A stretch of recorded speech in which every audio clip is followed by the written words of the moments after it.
sitting in the front row. I appreciate the people who come up front and are a little bit closer to the front. Well, we're excited to get started to have you back. We've got a lot of new items for y'all to talk about, and so we're going to go over a quick review to catch us up where we are, and then move on to some new things so that we can get more feedback. So for today, we're going to do a status of our long-range facility planning process. We've talked about phase 1 a lot, and so I want to show you where we are in phase 1 and then work towards moving to phase 2. We're going to talk about our recommendations to date and just kind of make sure we're all on the same page on that. I think we beat that horse to death, so we'll talk about that and then keep moving on. And we're going to lose our screen, so I don't now know what I'm talking about.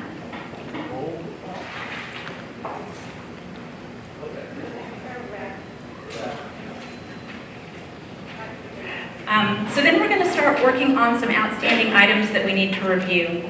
And so we have comprehensive second high school. We have talked about that being a recommendation, but we just want to take a look at what does that mean and make sure we're on the same page on that. From that, we need to talk then about stadium. That's been kind of a standout item that's come up that we want to review with y'all. We want to talk about additional schools potentially in the upcoming years and what we might need. We want to talk about land. And then an overview real quick of some of our other needs that would likely need to be on this bond just to make sure we're all on the same page. Then we'll talk about phase 2 kind of explicitly and the next steps on that, and then see who's ready to hop on board phase 2. Okay, so phase 1, and we talked about this in our last committee meeting. This is our long-term planning committee, and y'all were charged in that front arrow, charged to deliver a recommendation to the Board of Trustees. So that's what our purpose is here. We're moving to the committee presenting to the board the recommendation, and that being the next step that we would take. From there, if you'll recall, the board says, yes, we like the recommendations you've made. We like the recommendations you've made, but we're going to go this direction, or no, we don't like the recommendations you've made, go back to the table. And so that's kind of, it's really ball in their court, and this is then their choice. And so from there, whatever the board says, then we take out to the community, and we're going to go validate our process, our thoughts on all of this with them. And we've kind of been talking about, we really want to get community feedback on some of the phases, or the options that we've been talking about, in part because some of them, we're not entirely all on the same page, and so it would be good to get more input to really know how we feel about that topic. So phase 2 then is out of long-range planning committee, we would have a bond steering committee formed. That's the next group that does that next piece of work. And they take the approved recommendation and then they build the bond package. And so here what we're doing is kind of looking at the facilities and the needs. That next group then starts to say, here's what all the pieces are that would go into that bond. And that bond steering committee then recommends the package to the board. The board then says, yes, that seems right, that package. No, they modify that and say, but we want this too, or they reject it and that committee would go back and work on it. And then from there, the board would call a bond election. So that would be phase 2 of the work, and that's the next group. So for us, we've been working on 3 really big questions this whole time, and so all of our meetings have really focused centrally around these couple of areas. And so today, we're kind of moving on from these areas into the next piece. So we've been talking about what do we do with high school? We've been talking about what do we do with middle school? And then we've gotten specific into what do we do with SSMS. On that high school conversation, what we heard from the committee and when we kind of went through and talked about the process, seems like the recommendation is a comprehensive high school and that's at about the 2,500 student mark. When we talked about middle school, recommendation by and large is middle schools should be at about the 1,200 student enrollment. When we get to SSMS, we're still not entirely on the same page. We've had a couple of good conversations. Last conversation, when we went into it, we were about 50-50. When we came out of it, we were about 60-40, but that's not an overwhelming majority. And so we feel like there's not much more that we need to talk about. We need to have that conversation broadened now. And so that would be what we would take to the board is we still have some mixed results. We're about 60-40 and we still want to take that out to the community and start to get bigger feedback on what do we do with SSMS. So that brings us to then kind of the work of the past heading into the work of our future. So we've got some outstanding items. So today is really moving into some new pieces, giving y'all some new data so that we can process new important things for us to refine some of those pieces or for us to make more specific recommendations going forward on facilities. So I'm going to give this to Clint and let him get us started on that. Thank you, Holly. And sometimes you look at these presentations and as you're reading it, you're like, gosh, that should have been worded slightly different. So I just go back real quickly to the mixed on the SS index expansion, and in a nutshell, it's roughly came out 60-40. But essentially it was right around 58% in that last survey that we did was for expanding Sycamore to 1,200. 41%, and this is where it's 41% was that category of don't expand Sycamore, expedite middle school 3. And then there was 3% one response that was basically do nothing and address it with portables. So just wanted to clarify that. That was one of those things you saw this afternoon as we were going through this and then just didn't update the wording. But moving forward, wanted to talk some more about comprehensive high schools and what that looks like. We've obviously spent a good portion of the first few meetings talking about a second comprehensive high school, but we felt like it was important to, okay, well, what does that really mean, right? We're sitting in a comprehensive high school. This is a high school for 2,500 students. The difference between this comprehensive high school and say a new comprehensive high school that's built all at once is, anyone that's been around here for a while knows that, and I went to the original Leander High School in Leander. It was built in the early to mid 80s, and every single bond project that Leander's had in the last 30 years has included some type of renovation or expansion or addition to that Leander High School. Similar here, right? Dripping Springs High School has been built over the years in several phases. And so as Ms. Gomez and the other high school administrators and staff that are here would probably attest to, if you're building this all at once as opposed to over many phases, it might look a little different, in terms of some of the efficiencies. We've got athletic facilities that are here at the kind of far north of the property, and so a couple of times a day, students are having to make their way from these facilities down to the main building. Not probably the most efficient, in terms of passing periods and that type of thing. But again, having been expanded several times over the years, the district built and put the additions in the land that it had to make that happen. So, and just another example would be you've got if you're down here at the far end of the D wing and A wings, having to during passing periods and making your way up to where the cafeteria or the auditorium or all the way up to the athletic facilities, obviously can create challenges. So there's some efficiency when you're master planning a comprehensive high school all at the same time.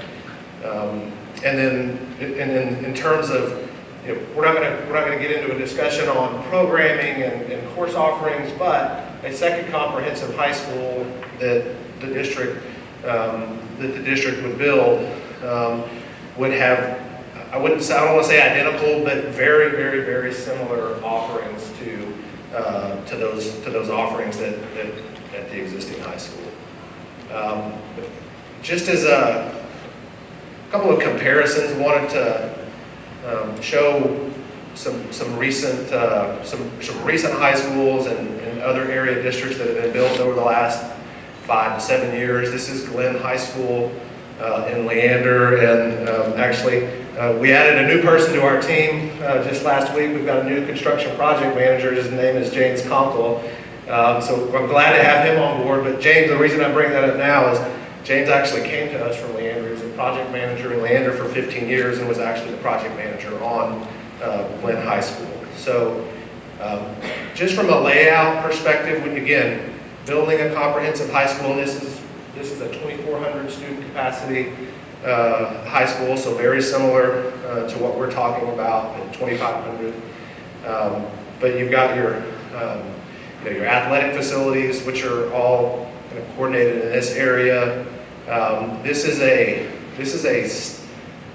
stadium, but this is more similar to and what a lot of districts with multiple high schools will build with their high schools is what they call a sub-varsity stadium, where you can play freshman JV football. You can play. You've got to, you can't have your varsity track and varsity soccer and that type of thing, but it's not a 8,000 or 10,000 seat stadium. It's probably a 1,000 to 2,000 seat structure or facility for essentially everything but your varsity football games.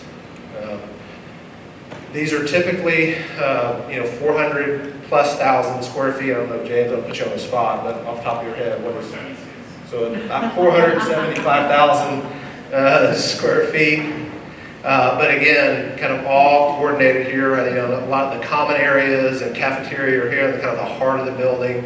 And so, depending on, if you're here or even here, getting from one part of the campus to the other is a little easier because it's built on a more condensed footprint. Another recent example, even a little closer to us, is Johnson High School in Hayes, CISD. And again, you can see kind of a similar layout, much more condensed footprint with your athletic facilities, all kind of clumped together and not, this is across a parking lot and some drives, but, not nearly the distance that students here have to traverse daily to get to the athletic facilities. So again, just wanted to give a couple of examples in terms of some recent comprehensive high schools from the Central Texas area. And kind of before we, move forward and start talking about the stadium discussion, are there any questions or any comments anybody has on comprehensive high school and kind of what we're, again, the only other thing I said, there's lots of things I probably didn't mention, but the design and construction of a comprehensive high school is a 4 to 5 year process, right? This isn't something that we decide we're going to do over the next year and then it's on the ground in 2 to 3 years. This is a 4 to 5 year undertaking, and especially with it being our first and only second high school, we're going to make sure that there's a lot of time spent on that early design and programming and getting input. So I would err on the side of at least 4 years, maybe closer to 5, before you can actually have a facility like that on the ground. Any questions or comments before we move forward? Did you have one or no? Okay. All right, and so, as I mentioned, a lot of districts that build second and third and, more high schools don't necessarily build a 8 or 10,000 seat stadium at each of those facilities. Very often they'll have, a 2 or 3 high school district might have one regional stadium or one large competition stadium that multiple high schools are playing at. And so what we have, and this is every district that builds a second high school, has this dilemma, is what do you do in terms of stadiums? And so we really have 3 options. And again, this is one of the topics that we spent a good bit of time discussing early on. There's really 3 options when you think about it. We can modify Tiger Stadium to support a second high school. The way that stadium is set up now, it's a total of around 7,700 capacity, but over 5,000 of that capacity is on the home side and about 2,400 is on the visitor side. So when you have 2 high schools that's their home stadium, they're going to play each other every year. And so, when the second high school, or let's say when Dripping Springs High School is the visitor and they're sitting on the visitor side, 2,400 seats is not going to handle all the fans and the band and everything else. So one of the options, or option 1, would be to utilize the existing stadium to support a second high school, but you would need to expand that seating on the visitor side. And there's lots of options that we could do. We could take the seating that's there and repurpose it and move it over to the track field and give us a larger capacity on that track field, and then put in the additional seating on that visitor side. And then you would also need a building facility, a facility to support the second high school. It wouldn't be a full locker room with all the lockers and everything, but you would have like a locker room space or a meeting space for the second high school and a visiting team, officials. You might need to, as we expand the stadium, you might need to add some additional facilities for concession and that type of thing. But that would be option one, would be to modify Tiger Stadium to fully support that second high school. Option two would be build a second competition stadium specifically dedicated to the second high school. And again, we didn't really talk about it at the beginning, but the second high school would be located out at the Dark Hill property. And so, we could decide that we want to have a second full, 8,000 seat or whatever 5A, 6A level stadium at a second high school. Now, obviously, that would, if that was the direction that we went, that would have to be a separate bond proposition on a future bond. And then option three is kind of do nothing to Tiger Stadium and just try and figure out some way to make that work. There's a lot of complications, I would say, with doing that, and I would say it would be a kind of a Band-Aid, 1 year type solution. But as as we open the second high school, and as that second high school gets up to that 5A and 6A level, we're just not going to be, number one, you wouldn't be able to support the two district facilities. It would be, and we're going to see some of these challenges in the next couple of years as a 6A high school when we play Westlake and Lake Travis and Vandergrift. They're gonna pack the visitor side of that stadium and then some. Question for option one, would the second high school still have a baseball field, softball field, a modified football field? Yes, that's a really good, I'm glad you said that because that was actually in my notes and I forgot to mention it. You would absolutely, so you need these facilities because, you're going to be practicing, football's going to have a place to practice. You're going to have practice fields. For baseball and softball, their practice facility is their game facility. They play multiple times a week. It's just not feasible and you're not talking about an 8,000 seat stadium. You're talking about a much smaller facility. So yeah, that's a great question and a great point is you would have baseball and softball, your track facilities, your tennis courts, your band, marching lot, those types of facilities. Yes, ma'am. I just have an additional comment, and I emailed this to Holly earlier in the week. I'm not a football person. I'm a swimming person, and the swimming facilities right now are inadequate to support two high schools, period. There just isn't the number of space and lanes to safely or productively conduct practice. Our swimming team has done really well. They've had a great regional meet, and I think it's fantastic they allow the number of students to participate that they do. However, they take all of the morning time at Y. You have in-school hours, which the Y uses for programming or to solve. And then after school, the YMCA now has a USA swim team, which takes all of those available after school hours. So right now, we don't have enough aquatic facility space to support two high schools unless you're going to cut down and you're going to basically only have 24 swimmers per school, 2 varsity teams have a kid. Because that's a totally different scenario you have enough programming.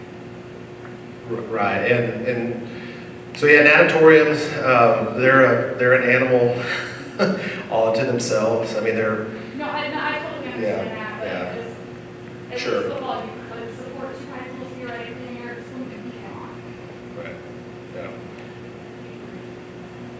Yeah, and it's certainly a future, future research, future thing we're going to have to look at what options are available. We can certainly talk to other districts where, again, there are, you know, a lot of districts that have gone through that same challenge. I can remember being, I was involved with operations in Leander for years and years, and we had rental agreements with, you know, the mud that had, you know, a swim facility. I mean, there were 4 or 5 different facilities with each additional high school that came on board, spread out over 200 square miles, just like we are. That was a big challenge that we faced on an annual basis, is having those, finding the facilities, number one, finding the facilities that are adequate enough, and then getting an agreement in place that would, you know, adequately support the program. Yes, sir, Mr. Deal. But I have a question about the option 1 and the locker room, adding the locker room. My question is, what do visiting teams do currently at the stadium? What facility do they use? Would this additional locker room be an upgrade or better or different? Or could it be possible to have an option 1 where we just continue with the visitors using the facilities that they're using now? I'm sorry? Yeah, I don't know, Galen, I can hand the microphone to you in a minute and speak about some of the challenges, but I do know, like, what we do now is we have the new field house that's, you know, was part of the stadium, the new stadium project. That houses our varsity football and our sub-varsity football on the two locker rooms that they have. We have the old field house, and visiting teams currently are utilizing one of the locker rooms at the kind of the back corner of the old field house. And I don't know if you want to say. Can I ask you to like piggyback on that while I was answering? Yeah. Really quick? Sorry. Yeah, I'm gonna have him come up here because there may be several of these athletics related questions. Just my piggyback on that would be, would a new facility be to generate a permanent space in the site to be able to store their materials, so they're not hauling in the back and forth, they're not having a permanent home in the field. That kind of, so kind of piggybacks on this. I'm sorry. I missed what you said, I'm sorry. Oh, the second, if we did like a second locker room, the thought process being some team from the other high school, have they permanent place for their things? So they weren't hauling them back and forth all of the time, so each high school kind of had a home base at the varsity stadium. Correct, yeah, in kind of roundabout way, at Hayes, they share a stadium, they share a competition stadium, and each one of their teams has their own locker room. Now, we've used, like, say for example, Lehman's locker room, we've used as a visitor, and it's not really, it's like a halftime room, it's not really a locker room. So it wouldn't be the full locker set like we have right now at Tiger Stadium with the varsity kids. What we do right now is our visitors come in, they go to the other facility, and they use what is now our cross-country track locker room for them.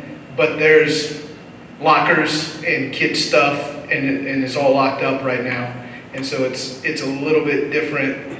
If this is your home stadium, like what you're saying, you want kind of your space. Georgetown has the same thing. Leander at Gupton has the same thing. They don't really have full locker rooms. They have more of a big room, a halftime room that has space for them. But one of them, like in Georgetown, one of them's painted Georgetown colors, the other one's painted Eastview colors. And so I think that's more what we were talking about, was a kind of a halftime house room that would be, you know, their locker room, their home locker room when they came over. And it wouldn't be what we use now with our visitors is our track cross-country locker room with all the stuff locked up. And so I think that's the idea. There's also, we put the officials in one of our locker rooms right now, which is fine, which is okay. But if we built this other facility, and this is something, you know, we talk about, you know, having that part too. Okay, so continuing on with questioning. Again, I don't know anything about football, we've already stated that. If we're going forward with something like that, would it be possible for this facility to like maybe have a field trip and see what this situation looks like? Because I have no idea what this is looking like, what we're talking about, like comparing facilities. Does that make sense? Like I have no idea what any of this Yeah. I mean, so I think, We talking about coming to our facility? Yeah, Well, absolutely. See what well, it's like. yeah. Kind of like Right. conceptualizing and visualizing Yes. where we are at right now right, to get a better picture. yeah. Okay. Yeah, we can definitely do that. And Coach Z brings up a couple of really good points is, it is much more, and I'm most familiar with the stadiums in Leander, Bible Stadium, Gupton Stadium. They have a facility, built off to one end with essentially halftime rooms. Now, what we would most likely do with this is if you've got a halftime room for our second high school, we're going to somewhat customize the halftime room for the second high school with their colors, their logo, make it their space. Certainly. Yes, sir. I don't want to speak for you, but I think you're asking like, do they have to lug helmets and shoulder pads and all that? But they would need, if I'm interpreting your question, my understanding is they're going to practice at their high school on Yes. those fields. So they're going to have a main locker room at Yes. the high school for their helmets, for their shoulder Yeah. pads. They move to the high school for Yeah. the current stadium for their games. Right. And they I'm would, kind of assuming that there would be some sort of differentiation and some sort of logo or whatever. yeah. And like things that are customized for each Mhm. team, or like the sideline thingies. Right. Sorry, I really don't know. Have like a specific logo on them or, whatever. Right. Each would want each team to have their own pieces. Yeah. It's kind of what I'm Yeah. thinking. Yes, sir. I might get this wrong, but until the new high school reaches 6A capacity, the two schools will play each other. Until that point, right? So it might be 10 years down the road before the China high school has a point where they're actually. scrimmage. Yeah. But when the Well, second high school opens, we'll right. be back on 5A. I mean, right. There is some staggering, but I would say maybe the first, like if you open a new high school, let's say you open it freshmen and sophomores, the first couple of years they may not be, but if you open up a new high school and 1,000 of those students are coming obviously from this high school, there's a good chance that Dripping Springs High School maybe drops back down to 5A for a couple of years. The new high school, as it gets a junior and senior class, suddenly is maybe 4A when they're their first varsity, and a lot of this depends on how it lines up with reclassification with UIL. But within the first 3 to 4 years, and I can promise you that the first time that they're at the same classification, they're absolutely going to get put in the. I shouldn't say absolutely. I should never predict what the UIL is going to do, but districts in the same or schools in the same district almost always get put in the same competition district if they're at the same classification. We just wanted to reiterate, it would be the home, no matter what, it's their home stadium. But like Clint was saying, they could play each other right away, non-district. I know in Bernie, I think they've tried to keep each other apart. In McKinney, when they opened a new school, they played each other right away. So, and then that was the thing, we're going to create the rivalry. So it depended on the district, depends on if both of them are 5A. If one of them's 5A, one of them's 4A, they could play in non-district. So I don't know that, right away, I don't know that you could, well, maybe, but I mean, they could end up in the same district together pretty quick, depending on the growth within our district, and that's not my area of expertise, but I mean, it could be the very first year. But regardless, we want our second high school within Dripping Springs ISD to have, I think, their home locker room as space for them. Yeah, but it wouldn't be like what I guess we were asking before. It wouldn't be where all their equipment is housed. That would be at the high school. Right. My thought was just to make it stagger them when they stay not in the same district for down the road 10, 15 years until Well, we actually need a new stadium. Yeah, I don't know that. I mean, that's a demographic line changing question, and I'm not entirely sure on that one. But even if they're not in the same classification, you can play each other non-district, which a lot of districts do anyways. Right. Has there been any kind of feasibility study done on actually putting a full-scale competition stadium at the location on Darden Hill, and what effect that would have on the other plans to have a transportation center there and possibly another school. Well, so I guess I'll start from the back and or the end of that and then move forward. So there is not going to be we're not planning to have a transportation facility, right, yeah, out there. We did do a feasibility study, a couple of years ago in terms of, just ensuring that an elementary campus and a middle school campus and a high school campus would fit on that site. That was based on, at that time, again, feasibilities are very conceptual, but that, if I can go the right way here, whoops. That feasibility study was based more on this model. Okay. Yeah.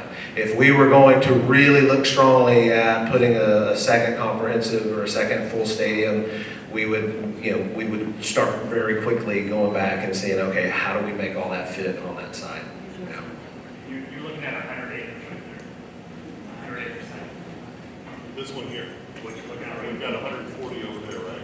155 total. 55? Yeah. So when does Coach see one?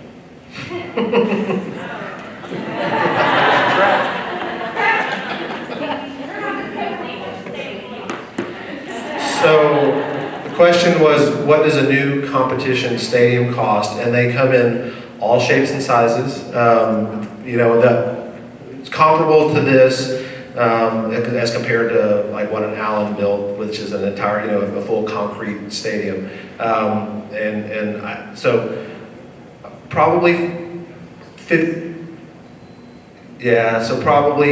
I'm thinking at least 30 million. James is my construction expert over here, so we're talking probably for a comparable stadium, 8,000 seat stadium, you're probably talking in the neighborhood of at least 20 to 30 million dollars. 20 to 30 million. So Gumpton Stadium was about 26 million when we built it. Raised money that we got 42. Holds 10,500 people. How many years ago was that built? Built about 8 years ago. Okay, so we're probably more like 30, 40 million now? Yeah. 40 million now. With inflation. Right. Now it's a hybrid concrete. Yeah. Different ways to do this. It's a Right. hybrid concrete aluminum structure. And we could go solid aluminum like you guys have out there for a cheap price. Yeah, and we built, so for comparison, when we built Tiger Stadium, baseball and softball all at the same time, all of those facilities packaged together was like 23, 24 million, 5 years ago, so.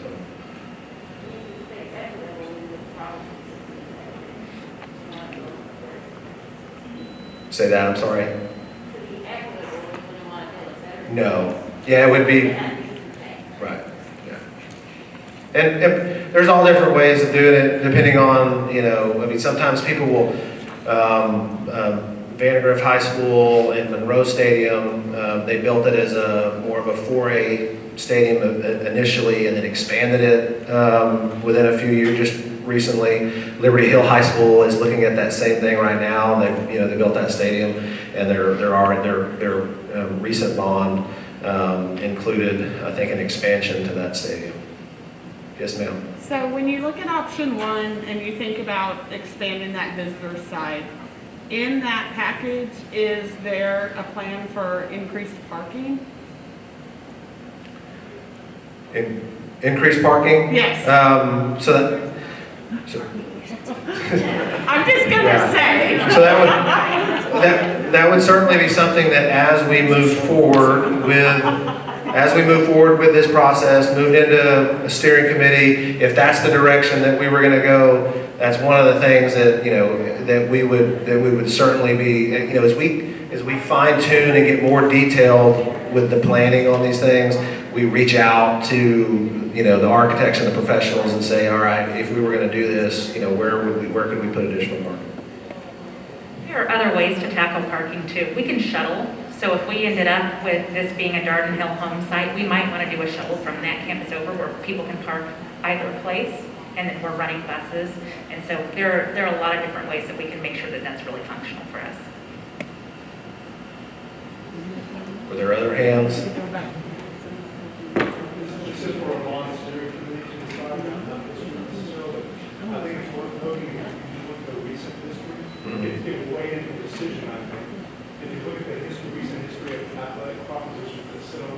Mhm. They sit very much at risk. Right. Nothing is a monster, but your value is that. Right. The option that puts an athletic proposition sitting by itself on its own doesn't have a recent successful history. That's very, very true. Did everybody hear that? Yeah. Okay.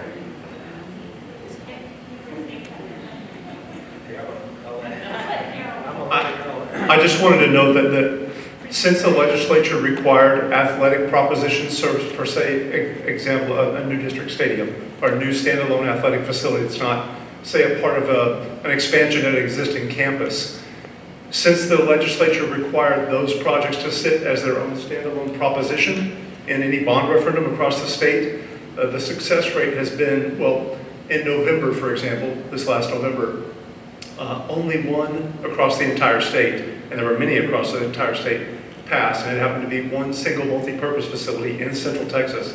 Aside from that, not a single one passed. So as this turns into a bond planning committee, that's one thing that'll be a really important consideration for that committee to take into account, because there's trending towards a low success rate, and has been a recent low success rate for standalone athletic projects. Can you tell us the line of like when is it they have to go from a standalone project to something that you can incorporate and not clear on that and I think it depends on the facility, and I think, I'm gonna, from what I remember recently, it was if it's above, like 1,000 seats, something, and I will verify that, and make sure that we send that out, or I can send that, but there is a threshold at which, above that, it's considered a standalone facility that has to, and there's a lot of other, you get into this with things like auditoriums and other facilities too, is if it's a standalone performing arts center as opposed to something that is an instructional facility, part of a comprehensive high school, some of those things have to also be treated separately. Yeah, so I'm going to, and we can walk around and continue to answer questions, but while y'all, this wouldn't be a planning or a long-range planning meeting, huh? Oh, okay. I'm gonna go back.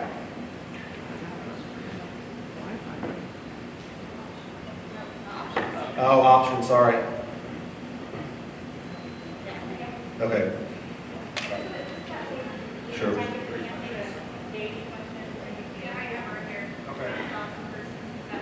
Yeah.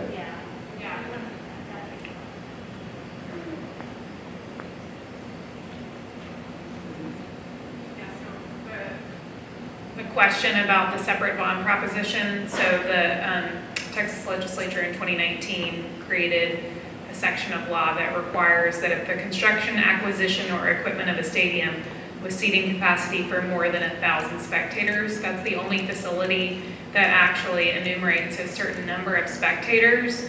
The construction of an auditorium or another recreational facility, the construction or acquisition of a performing arts facility, those all would have to be their own bond proposition as well. Those, however, do not have a particular seating capacity attached to them.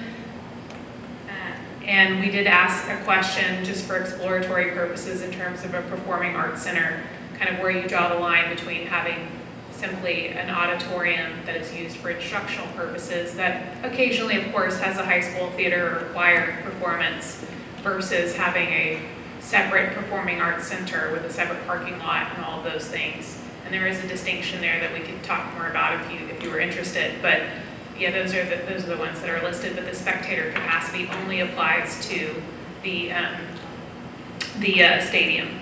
So yeah. So the current auditorium here, would that be a standalone project, or as the auditorium is here, would that not be? So preliminary conversations and correspondence with bond counsel that we have with the district, they said that the types of things that we typically use our current high school for would not typically require a separate bond proposition. Okay, so we're gonna leave these options up here for a few minutes, and we're gonna give y'all, at your tables, 10 minutes to kind of talk about this, and then myself and Coach Zimmerman and Dr. Morse Koontz will kind of walk around and we can answer questions at individual tables.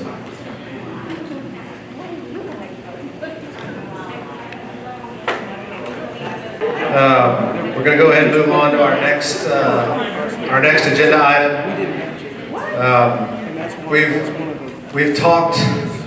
We've talked a lot over the last 4+ meetings about second comprehensive high school, middle school. What size should our middle schools be? What should we do with Sycamore Springs Middle School? I think other than maybe a brief overview of demographics at the first meeting, I haven't spent a whole lot of time talking about additional needs at the elementary level. So wanted to share this information with the group and really look at where we are currently with our 5 existing elementaries. Our elementary schools are built at a capacity of 850. They can often get a little larger than that and be able to maintain that in the building. But you get significantly larger than that 850 number at one or multiple schools, then we start looking at when we need the next elementary on the ground. So our total, and just to kind of go through we've got 4 of the 5, all of the elementaries, with the exception of Dripping Springs Elementary, is a little larger. It has a capacity of 900 compared to the others at 850. So total capacity for the 5 existing elementary schools is at 4,300.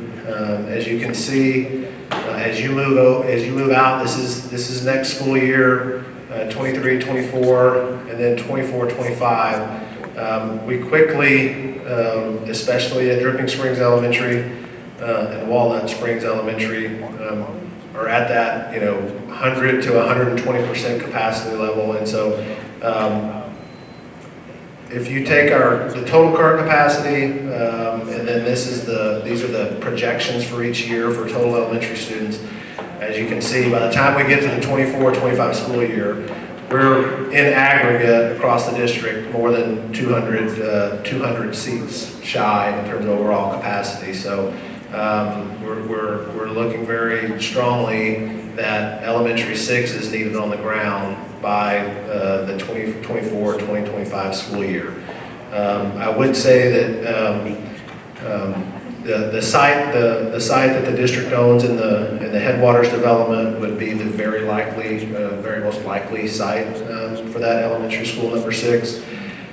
And then even looking out, so elementary 6 would need to be included in the next bond, and then just for additional kind of reference, looking out even farther than that, as you get out to 26, 27, we're going to be essentially 100% capacity across the board, and by 27, 28, we're going to be 300 to 400 seats shy again, and at that point, we're going to need elementary 7.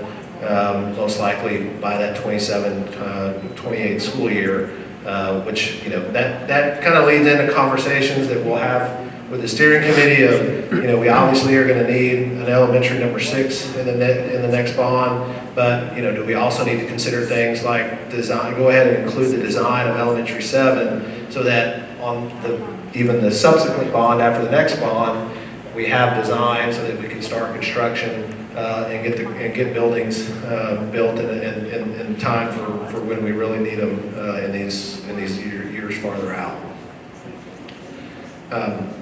Any questions in terms of elementary capacity and kind of what the numbers look like over the next 3 or 4 years? This is one of the more straightforward aspects of this, because the numbers really bear themselves out in our enrollment projections, and our demographer has been very accurate over the years in predicting these numbers.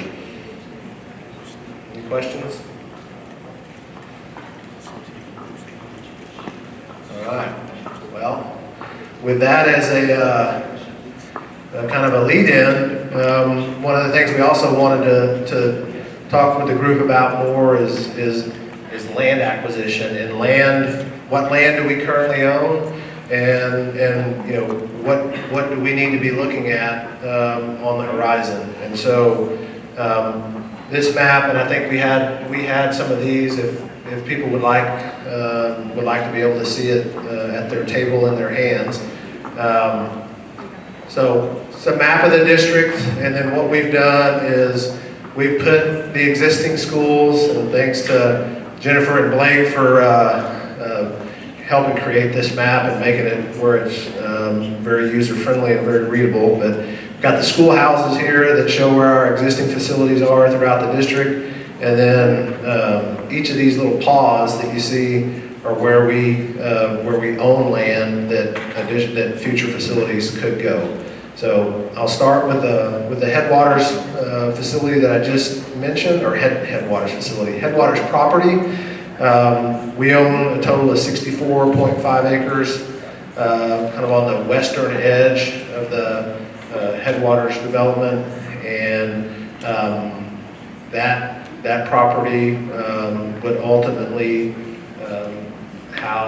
is large enough to house a future elementary school and a future middle school. And we, as part of the real estate and agreement in buying that property, we also included we have road access to the front of the property. We have water, wastewater, natural gas, and electrical utilities all there at the edge of the property. So that will that was included with the land and real estate agreement that when we bought the property. But it puts us ahead of the game when it comes time to build those facilities, having those utilities in place and the LUEs and all that reserved. So feel good about our ability to, once a decision is made, that we can, we've got the land and the utilities and the infrastructure in place to make that happen. Moving on to the Darden Hill site, it's a total of 155 acres, and it's at the intersection of Sawyer Ranch Road and Darden Hill. It is the site that we just built, Cypress Springs Elementary. There's, of that 155 acres, the elementary sits on 20 to 25 acres of that. So there's 130, roughly 130, a little more remaining for future facilities, potentially the second high school and a future middle school at that site. And then we also, Ranch Road 12 and East Mount Gainer Road, at the kind of the northwest of that intersection, we own 24 acres at that site as well. That could potentially hold a future elementary school, some other type of district support facility. I would say in terms of kind of short term, thinking out of if Headwaters is elementary 6, this isn't necessarily, it's a good site for a future elementary school. I don't know that it's necessarily the best site for elementary 7. There's, not only from a demographic standpoint, but there's also, TxDOT would need to make some improvements to Ranch Road 12. There's some sight line and some issues there in terms of that being suitable for getting traffic in and out of that site. Any questions, comments, or anything on kind of the land situation and what we own and what our capabilities are? Again, as a summary, those are the 3 sites the district currently owns. They would, there are sites for 2 future elementary schools, potentially 2 future middle schools, and then a second high school site.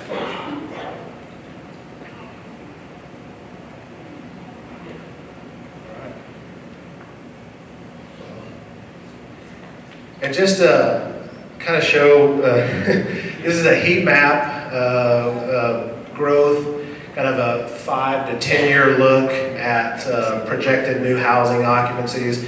This is from the demographic report that we received last spring, so just under a year ago. It was last March when PASA came and provided this report to the district. They're currently working on an update to the report that we hope to have, that we will have later this spring, which is good timing in terms of as we move into steering committee. By the time we kind of get towards the end of that process, we'll have some updated numbers to really make sure that what it looked like, a little over a year ago, and looking at, are there any adjustments or changes to those projections looking out over the next 5 to 10 years. But again, as you can see, there's a lot of future growth kind of right there along. This is 290 and this is 12. This is all of the big developments that are coming online between Headwaters and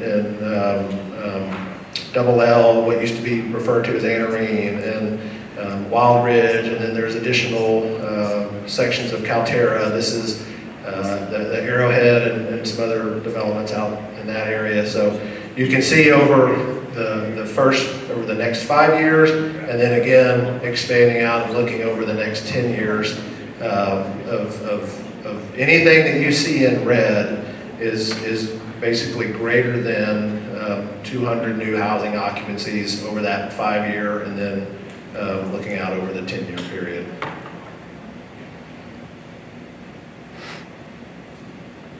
Yes. So, looking at the total needs, when we build out, when we're projecting far out, I think the numbers that I recall were 12 elementary, 6 middles, 3 high schools. Was that? That's in the general-ish, demographers, when we talk to our demographer, and growing districts, all fast growth districts ask their demographers, what's our build out? What our demographers tell us is we're so far away from build out that they're hesitant to even provide, like true and hard estimates. But I think the numbers that you're talking about there, and one way to look at it is this demographic study that we got last spring, we were at 7,300 students last year. We're at just over 8,000 students currently, and projected to grow from that 2021 or 2020 to 2030, at the 10 years out, double in size to 14,600 students. I mean, I guess what I'm driving at is it looks, just back in the envelope, it looks like we've got about 218 acres, or 218 and a half in the bank that we own. But we're going to need 515 full building. And I don't know where to find 300 more acres. Right. Yeah, it's a really good point. And one thing that I didn't mention is, so in the 2018 bond, there was $9 million for land. After the purchase of Headwaters, there's still there's $4 million, a little over $4 million in remaining funds from the 2018 bond.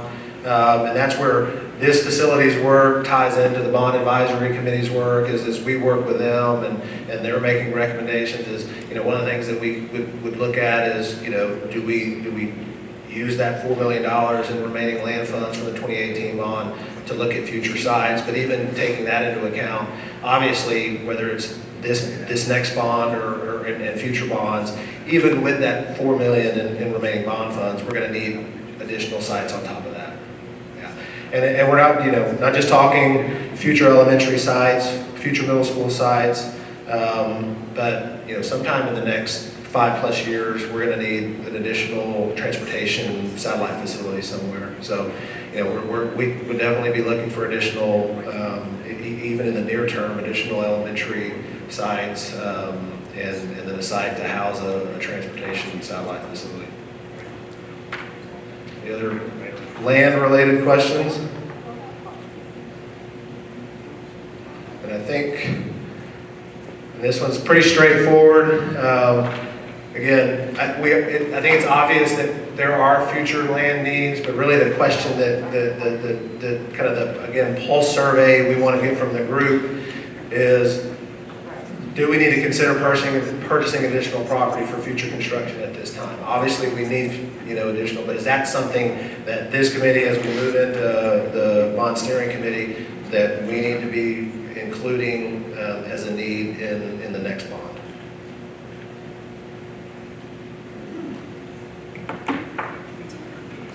On from this group is something that we will certainly dig into in great detail as we move forward into the steering committee process. But there's all those other facility needs, right? We've got several brand new facilities, but we also have several aging facilities, and so we'll be looking at those existing facility renovations and improvements. We're in the process of updating our facilities condition assessment for items like HVAC replacements. HVAC systems typically last somewhere in the neighborhood of 20 years, right? And so each time that we look at those on an annual basis, and certainly as we're doing long range and bond planning, is okay, well, which of these HVAC and roofing and electrical plumbing site work, other items are very near or at the end of their useful life cycle, and which of those items, in order to keep our existing facilities up to the standards of our newer facilities, we obviously have to be very mindful of those items. In addition, Cindy's here. The last bond, 2018 bond, included, I think, a total of $7.6 million in technology improvement and replacement refresh items. They were very, very efficient with those dollars and actually completed all that work. A couple of $1 million less than that $7.6 million. But there are obviously, each year that goes by, aging systems that will need to be replaced in terms of networks and servers, other systems like the phone systems and intercom systems and AV, and the district has done a really good job over the years of updating, of keeping those systems updated. So there will certainly be a component of that that we will be digging into and itemizing those needs over the next 3 to 5 years.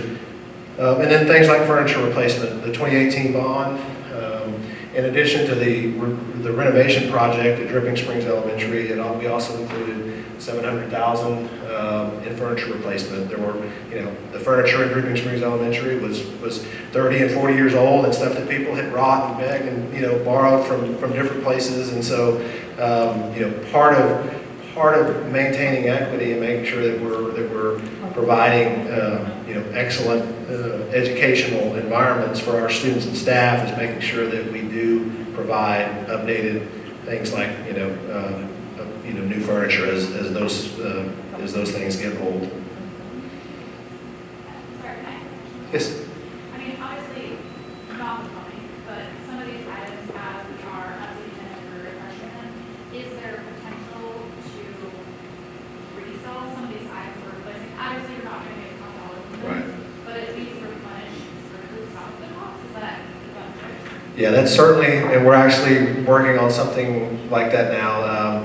We pulled together as we moved out of the old walnut into the new walnut. There was a lot of furniture in there that we can use. That COVID was a great example of now it completely changed the operation of how we need all of a sudden we needed additional tables and desks and places to and so having furniture for growth classrooms and having some surplus furniture to meet the needs of the district is important, but you also don't hold on to things that you're not going to use. And so on an annual basis, we go through and we'll pull things like furniture and equipment and things that we're no longer using and make a determination. Is it something we might use in the future, or is this something, and so we're actually working on putting something like that together right now, of what you call a surplus auction, for things like furniture, for things like, maybe buses and vehicles that we retire. So that is certainly something that we do on an ongoing basis. That's a really good question.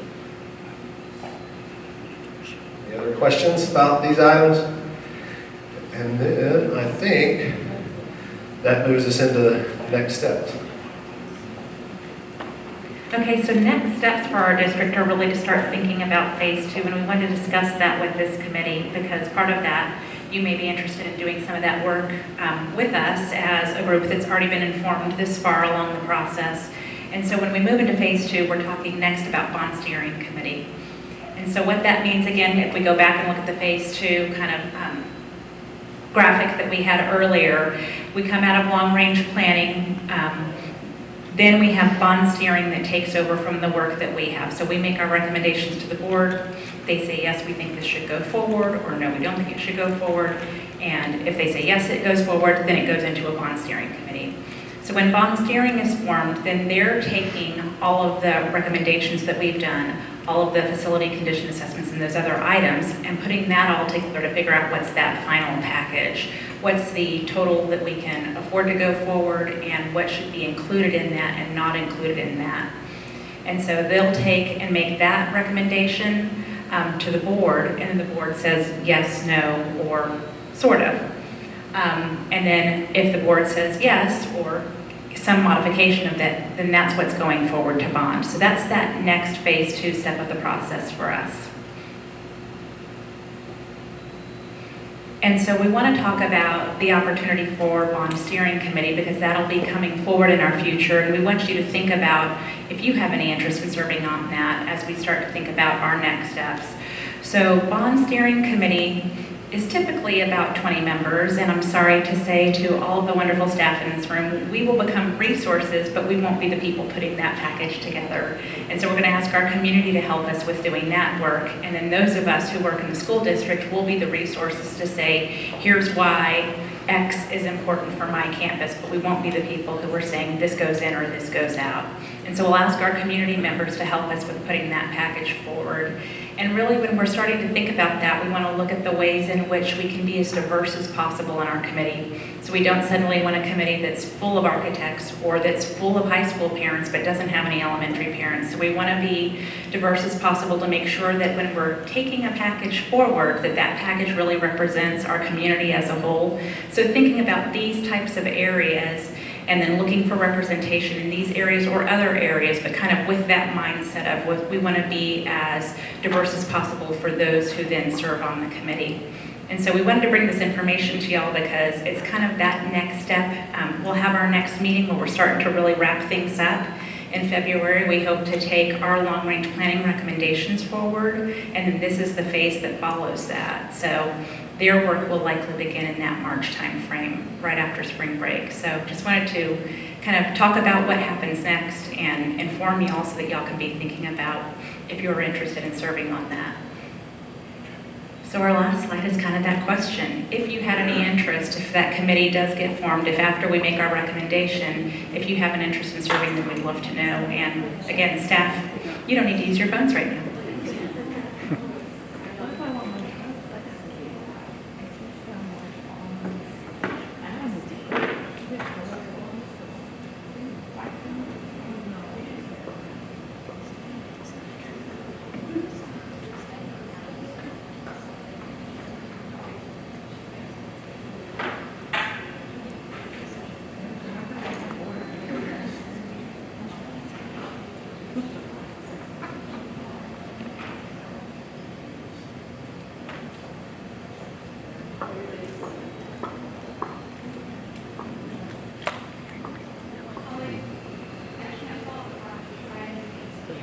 Sign in to continue. Oh, Sounds really? great. Okay, Jennifer's going to go take a look at that. In the meantime, while she's looking at that, let me remind you we still have another meeting, so you're not done with us yet. Next meeting is next week on Wednesday, so same time, same place. So we'll be on the 16th here, 6 p.m., and then we will get that form up.